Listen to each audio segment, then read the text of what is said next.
Soal kasus anggota Pas Pamres yang diduga menganiaya seorang warga hingga tewas dan kini ditahan di Pom Jaya. Kita berbincang dengan anggota Komisi 1 DPR RI, Dave Laksono, dan juga pengamat militer Ketua Sentra Inisiatif yang akan segera bergabung bersama kami.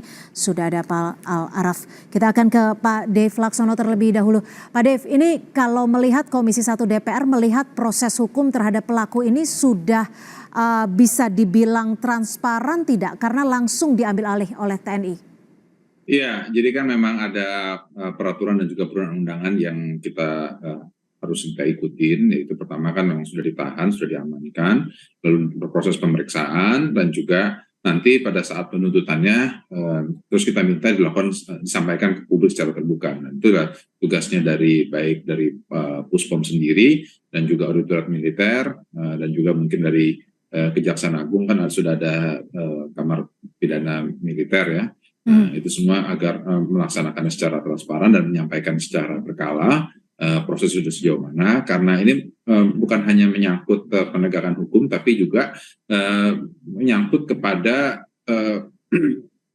tugas pokok daripada TNI sendiri, yaitu untuk melakukan pembelaan terhadap kedaulatan negara dan juga perlindungan kepada masyarakat umum. Nah, di sini jelas-jelas pelanggarannya itu berlapis. Seorang personel TNI bukannya melindungi dan juga mengamankan NKRI, tapi malah justru melakukan pemerasan, penculikan, penyiksaan hingga berakhir kepada pembunuhan. Oke, Pak Dev, kalau dilihat ini kan korbannya merupakan warga sipil. Nanti bentuk pengawasan dari Komisi 1 akan seperti apa nih?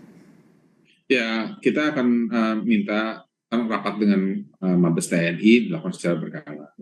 Dan pertama kan yang terdekat ini rapat berkaitan tentang anggaran.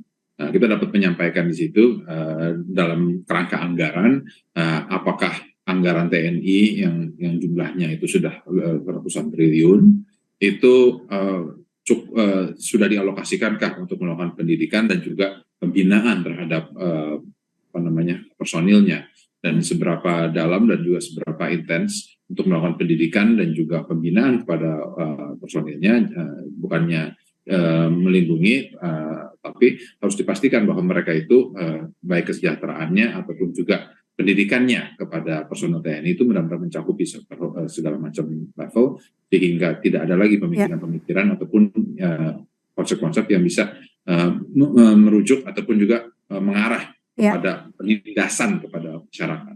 Oke, kalau menurut Anda sendiri ini kan ada penganiayaan, ada juga pemerasan dengan jumlah 50 juta rupiah. Kalau Anda melihatnya apa yang menjadi akar ataupun faktor utama hal ini bisa terjadi dilakukan oleh oknum anggota TNI kepada warga sipil? Ya, kalau untuk hal sedalam itu agak sulit ya kita sampaikan sekarang ini. Kenapa? Karena kan informasi yang saya terima hampir sama dengan informasi yang masyarakat umum secara terima. Jadi memang harus ada penjelasan dari Mabes TNI dan juga khususnya dari Puspom, kenapa hal ini bisa sampai terjadi, otoritas apa yang diberikan kepada prajurit tersebut hingga bisa melakukan tindakan seperti itu. Tapi kalau menurut Anda apakah ada faktor merasa berkuasa dari anggota TNI tersebut atau bagaimana sehingga bisa dengan mudahnya melakukan pemerasan hingga penganiayaan? Ya mungkin sih gampang kita berkesimpulan seperti itu ya, karena mengingat ini adalah TNI, apalagi mereka adalah Puspom ya, akan tapi ya sampai dengan penyidikannya itu selesai dan rampung dan ada keputusan dan juga kesimpulan yang resmi, nah itu baru kita bisa tahu benar-benar duduk perkaranya seperti apa. Oke, Pak Dev, ini kan karena ini adalah anggota TNI dan kasusnya langsung diambil alih oleh TNI, apa nanti yang akan dipastikan oleh Komisi 1 DPR agar hal ini bisa dilakukan pengawasan secara menyeluruh, secara bersama sehingga masyarakat juga bisa menjadi faktor pengawas?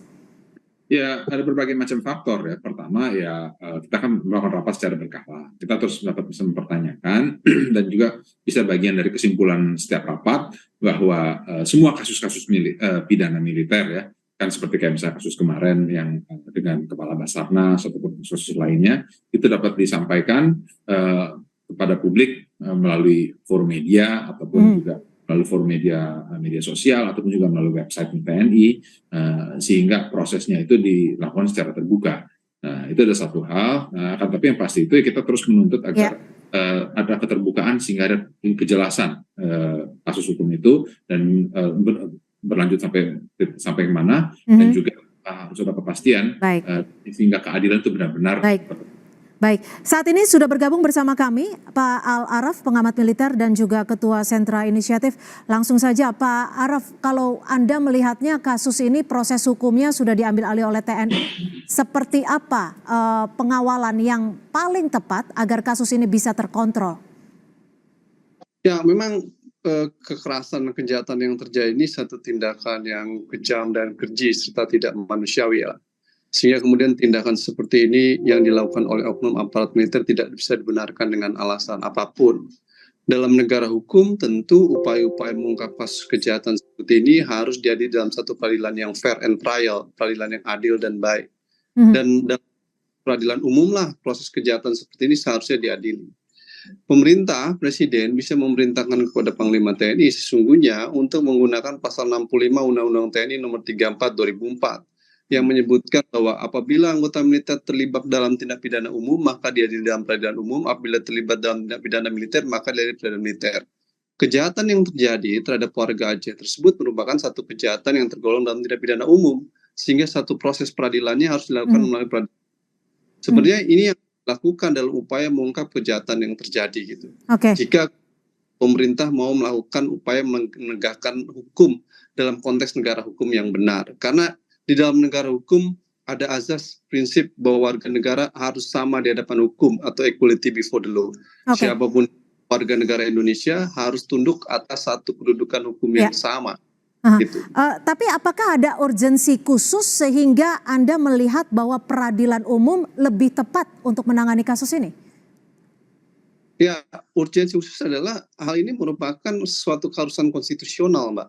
Karena prinsip negara hukum dan persamaan di hadapan hukum itu satu prinsip yang didasarkan pada azas konstitusional yang diatur dalam konstitusi Indonesia.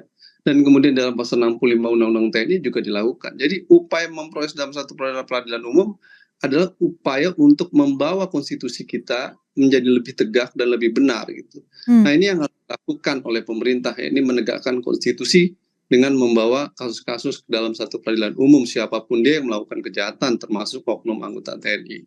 Yang kedua, ada presiden dalam beberapa pengalaman sebelum ini, beberapa kasus-kasus yang terjadi baik itu di Papua ataupun di Yogyakarta, beberapa kasus lainnya, kecenderungan menghukumnya seringkali menghasilkan satu penghukuman yang ringan. Nah, ini yang kemudian menimbulkan problematik kejahatan pidana dengan hukuman yang ada di dalam KUHP kemudian jauh lebih rendah dalam satu proses peradilan militer. Ini yang disebut bahwa mekanisme peradilan militer. Tapi bukan, maaf saya potong, tapi bukankah komitmen dari Panglima sendiri sudah tegas mengatakan hukuman terberat adalah hukuman mati atau seumur hidup? Saya menghormati sikap Panglima TNI yang cukup tegas di dalam memproses ini dan meminta agar proses peradilan ini dilakukan dengan hukuman yang tegas dan keras gitu. Tetapi persoalan kita adalah proses ini akan berjalan masih panjang ke depan karena proses persidangan kan kemudian akan melakukan proses tahapan-tahapan yang panjang. Kita menginginkan kepastian kepada korban dan keluarga korban bahwa mereka mendapatkan transparansi, akses informasi, akuntabilitas dalam proses peradilannya dan mekanisme peradilan umum jauh lebih tepat gitu. Tapi kalau kemudian ini menjadi satu persoalan yang rumit, tentu kita harus menegaskan bahwa pemerintah dan presiden bisa menegakkan ini dengan memerintahkan kepada Panglima agar proses peradilannya fair and trial. Pak Araf, kalau memang nanti prosesnya sesuai kewenangannya saat ini kan memang ada di peradilan militer. Jika memang tetap ada di peradilan militer, apakah ada kekhawatiran tertentu yang sekiranya bisa menjadi sorotan Anda? Ya, pengalaman selama ini proses peradilan militer seringkali tertutup, tidak transparan, tidak akuntabel, akses informasi terbatas, ruang kuasa hukum terbatas, dan hak kuasa hukum juga menjadi terbatas. Sehingga kemudian ini menjadi problematik gitu. Belum lagi kemudian ankum, atasan yang berhak menghukum juga menjadi masalah gitu. Nah dalam konteks itu maka peradilan militer memang sejak awal didesain pada era 97 ketika Soeharto mau jatuh itu untuk menjadi sarana impunitas kekebalan bagi rezim Soeharto dan oknum-oknum anggota militer pada masa Orde Baru sebagai sarana untuk melindungi mereka gitu. Oleh karena itu Undang-Undang 3197 tentang peradilan militer memang sudah tidak sesuai dengan semangat reformasi. Karena itulah Oke. tetap DPR mandat rakyat, Baik. Mbak, di dalam Tata MPR nomor 7 2000 harus DPR dan pemerintah mereformasi Undang-Undang Baik. Peradilan Militer Baik. 7. Baik, saya akan ke Pak Dev. Pak Dev, apakah Komisi 1 DPR RI memiliki kekhawatiran yang sama? Ya, ada beberapa hal yang kita lihat dan kita telisik ya. Akan tapi kami masih yakin bahwa sistem peradilan militer ini masih bisa dan sanggup dan mampu dan akan menghukum seberat-beratnya kepada mereka yang benar-benar bertanggung jawab dan yang melakukan. Begitu juga komitmen dari pimpinan TNI, baik dari Panglima TNI, Kepala Staf, dan semua Puspom, bahwa mereka yang melanggar patut dihukum seberat-beratnya. Apalagi ini menyangkut penghilangan secara paksa nyawa orang. Nah, dan itu semua kita pegang terus janjinya. Dan bila mana memang ada niatan dari pemerintah untuk mereformasi peradilan militer, ya kami DPR pada dasarnya pasti akan menerima dan siap untuk. Kalau kecenderungannya Anda lebih condong kemana untuk penanganan kasus ini? Peradilan militer atau peradilan umum? Jadi gini, itu bukan posisi saya untuk menentukan sebaiknya kemana. Kita kembali kepada undang-undang saja yang masih berlaku. Undang-undang berlaku untuk apakah itu diputuskan. Akan lebih mudah mana deh Pak Dev untuk melakukan pengawasan bagi Komisi 1? Sama aja. Sama saja. Apakah dilakukan peradilan militer ataupun di peradilan militer, pada dasarnya DPR pasti akan tetap mengawasi sampai dengan putusan akhir. Artinya ada jaminan dari Komisi 1 untuk melakukan pengawasan dimanapun kasus ini akan ditangani. Sejauh ini masih di peradilan militer. Singkat saja, Pak Araf, akan ada komitmen dari Komisi 1 untuk pengawasan. Respon Anda, singkat saja. Ya, ini pekerjaan rumah Komisi 1, saya Bung Dev ya, bahwa peristiwa-peristiwa seperti ini pada akhirnya ke depan harus tidak berulang kembali dengan kontroversi mekanisme apa yang digunakan. Oleh karena itu, Tetapan MPR nomor 7 tahun 2000 itu harus diimplementasikan dengan cara pemerintah mengajukan revisi Undang-Undang 3197 tentang peradilan militer untuk reformasi peradilan militer, sehingga kalau ada kejahatan seperti ini tidak lagi didiskusikan tetapi langsung masuk peradilan umum. Dan tugas Komisi 1 DPR juga bisa menggunakan hak inisiatif dia untuk melakukan perubahan Undang-Undang 3197 itu. Ya. Jauh lebih baik. Ini ada situasi kedaruratan. Jauh lebih bagus kalau kemudian Presiden memiliki keberanian untuk membuat perpu atas Undang-Undang 3197. Baik, kami sudah cukup tangkap apa yang ingin Anda sampaikan. Terima kasih sekali lagi Pak Al Araf, pengamat militer dan juga Ketua Sentra Inisiatif sudah bergabung bersama kami di Kompas Petang.